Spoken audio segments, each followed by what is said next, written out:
1904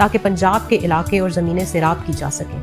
اس وقت یہ نہر منگلا کے مقام پر دریائے جہلم سے نکالی گئی اور براستہ چیچیاں، افضل پور، پل منڈا، چاتنا اور علی بیگ سے ہوتی ہوئی شکریلا کے مقام پر پنجاب میں داخل کی گئی۔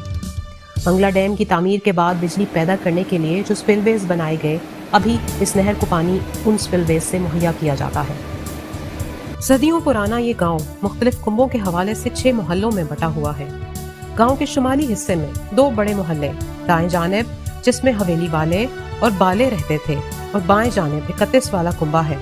31 کے کنبے سے مغرب والی سپر پر کمہارانہ محلہ واقع ہے۔ گاؤں کے درمیان اوپر والے لپاڑے کے ساتھ گاؤں کی جامع مسجد ہے۔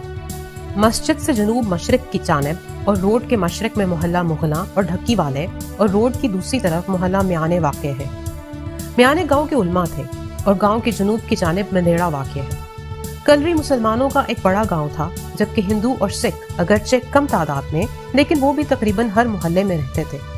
ہندو اور سکھ زیادہ تر پڑھے لکھے اور کاروبار کرتے تھے، جبکہ مسلمان یا تو فوج کی سروس کرتے تھے یا زمینداری۔ کلری کے بہت سارے مسلمان فوجیوں نے پہلی جنگ عظیم اور دوسری جنگ عظیم میں حصہ لیا۔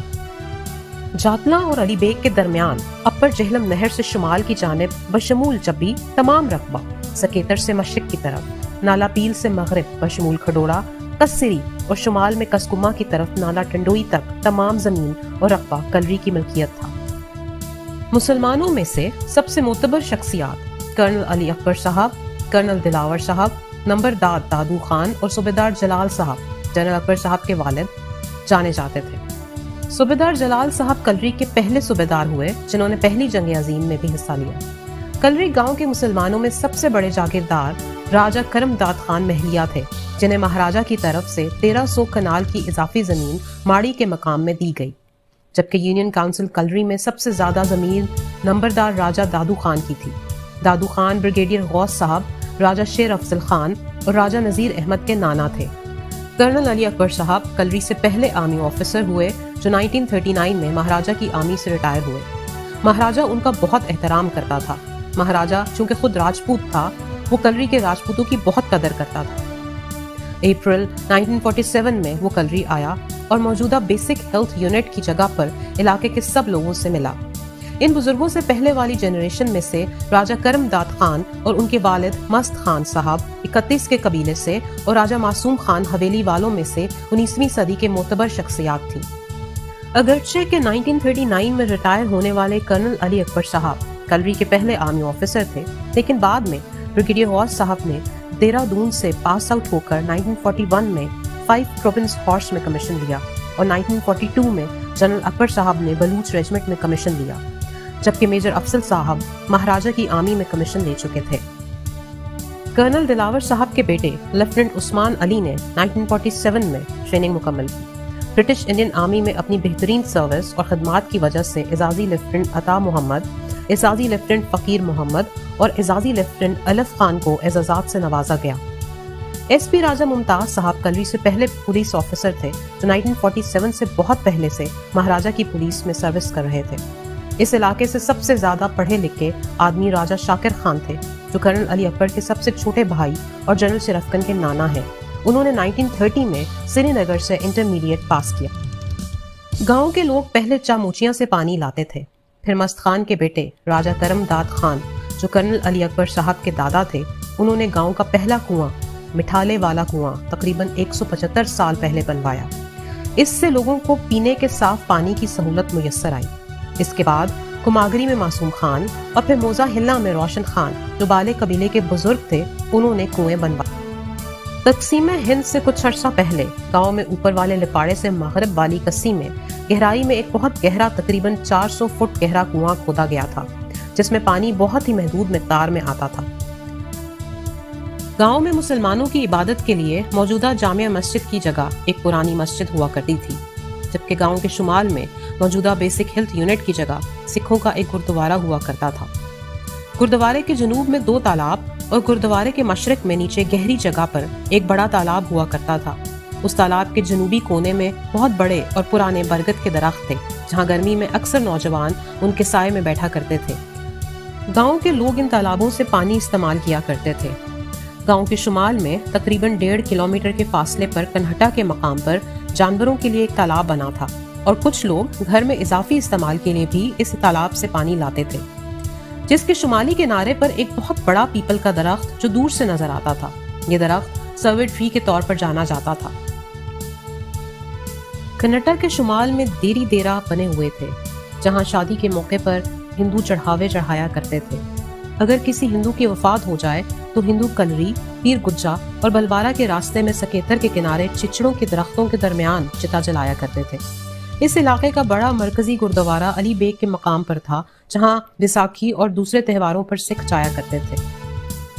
گاؤں کی مسجد کے ساتھ ایک چھوٹا تالاب تھا جسے دارا کہتے تھے۔ اس تالاب سے جانور بھی پانی پیتے تھے اور گاؤں کے بچے اس میں نہاتے اور تیراکی سیکھتے تھے۔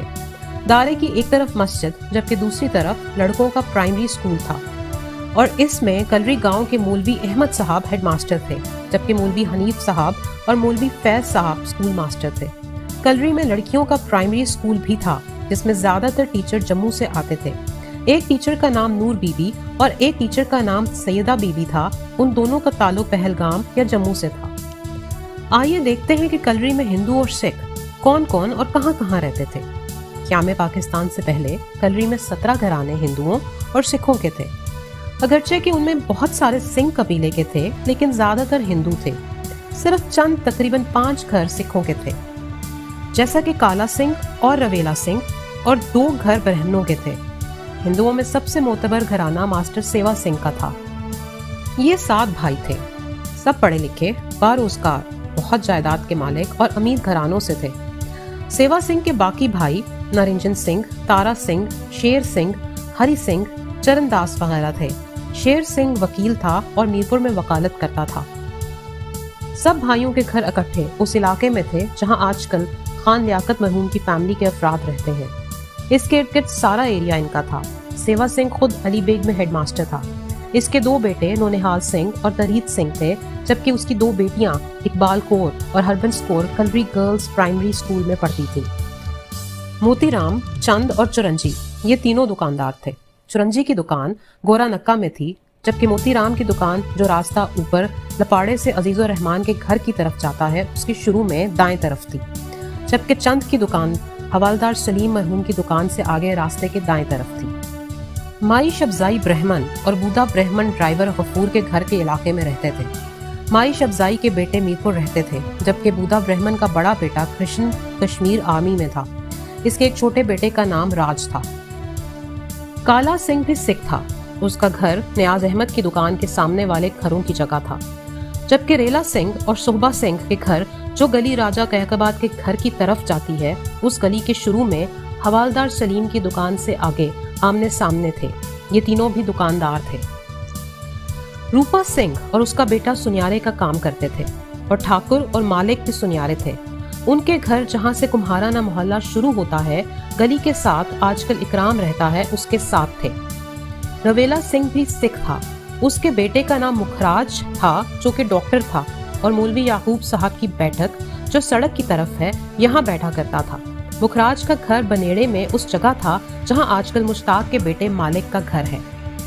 سیوا سنگھ کے بیٹے ترہیت سنگھ کے مطابق مہاراجہ ہری سنگھ کا بیٹا کرن سنگھ اپنی والدہ کے ساتھ جموں سے میرپور کے راستے پر جب سفر کرتے تھے تو وہ دونوں ان کے گھر یعنی سیوا سنگھ کے گھر کلری میں آ کر رکتے تھے۔ اگرچہ کلری مسلمانوں کا بڑا گاؤں تھا، ارد گرد میں گڑا نکا، کوٹھی میرا، سرہد، پیل اور کماگری کے ساتھ کھولے ہاں میں ہندو اکثریت میں رہتے تھے، جبکہ گھسیٹ پھلی، پیر گجا اور گواہ مسلمانوں کی بستیاں تھیں۔ مسلمان اور ہندو سب بہت اتفاق سے رہتے تھے۔ جب 1947 میں شورش شروع ہوا تو کلری کے ہندوؤں اور مسلمانوں نے اپنی اپنی مذہبی کتابیں سامنے رکھ کر عہد کیا جو بھی حالات ہوئے وہ ایک دوسرے پر حملہ نہیں کریں گے۔ جب حالات زیادہ خراب ہوئے تو کلری کے مسلمان تمام ہندوؤں اور سکھوں اور ان کے اہل و عیال کو کنہٹا تک چھوڑ کے آئے تاکہ وہ گڑھا نکا جو ہندوؤں کا بہت بڑا گاؤں تھا وہاں خیریت سے پہنچ جائیں۔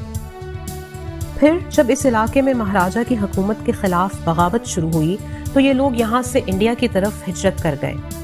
جب مجاہدین نے آپریشن شروع کیے تو کلری کے مسلمان بھی یہاں سے اس وقت پاکستان یعنی پنجاب کے ملحقہ علاقوں میں خاص طور پر سرائے عالمگیر کے علاقے میں چلے گئے۔